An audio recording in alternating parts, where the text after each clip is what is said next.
Hey everyone! In this video, we will learn how to deploy a Laravel 11 project on Cpanel.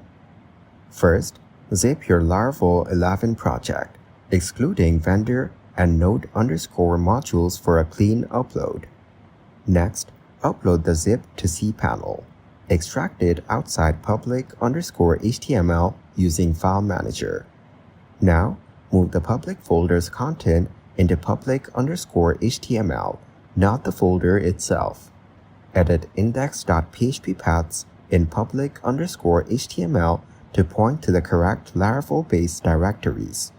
Then, upload your .env file and update it with the correct database and app config. Run Composer install via terminal or SSH inside your Laravel project folder.